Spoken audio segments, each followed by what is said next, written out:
in the Oval Office today, let's start here. The President of the United States on a possible meeting with Xi Jinping and Vladimir Putin. Watch. I came back and we got like the whole world is blowing up.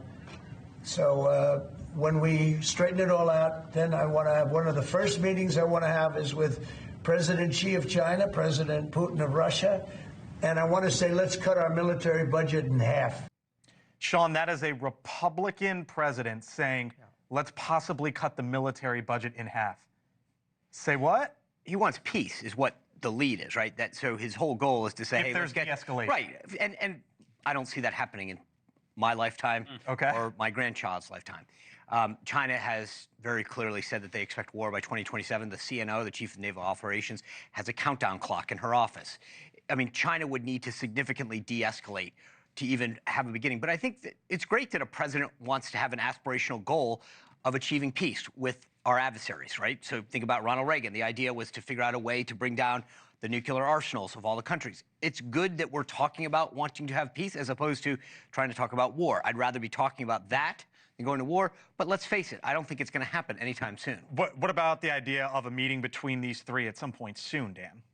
A meeting, fine. I think that this notion, though, as Sean said, is so dead and arrival that the idea that cutting the budget in half wouldn't make sense in any context, I think, but certainly not with House Republicans. And I think the thing going back to not just the international side of things, but where Trump is domestically, is there's tariffs and there's tax cuts. He's got to deal with this issue on tariffs when inflation is on the rise again, and 66% of the American people do not think that he's focusing enough on inflation. In fact, he's doing things to add to the inflationary environment. And then at the same time, he's got one opportunity. We talked about this earlier. One big bill, maybe, not even a layup to get something significant done. It's going to be about the tax cuts at the end of the day for Republicans. So where is he now, right now, the president, 4 weeks in?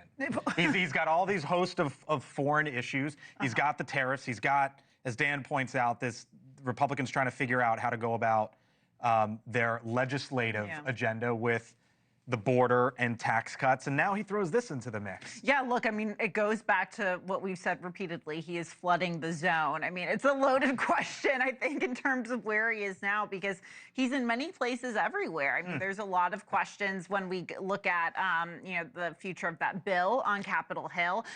But he's obviously been using the power of the pen in the White House, the executive orders, to push a lot of this through. He's had a very successful confirmation process for his you know, cabinet picks, those 3 controversial ones.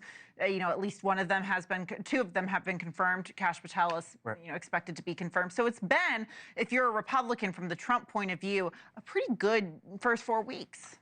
I would have to agree with Julia, but I would note that I think that the easy part is slowly coming to an end, right? Doing things at the stroke of a pen with executive orders, that's easy. The hard part is going to be actually getting this legislation through Congress. House Republicans are already struggling. I don't disagree with you on that, but the bottom line is, and Julia had it right, you're seeing so much every day that at 6 o'clock you're figuring out, I mean, he keeps everyone busy right now. After 4 years of wondering where the president was, every single day we hear from the president, we hear about multiple actions that he and his top officials are taking.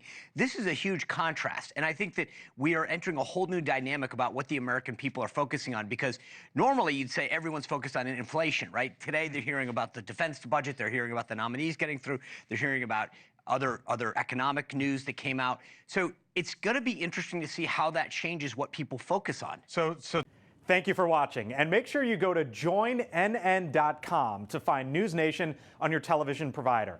And don't forget to click the red subscribe button below to get more of NewsNation's fact-driven, unbiased coverage.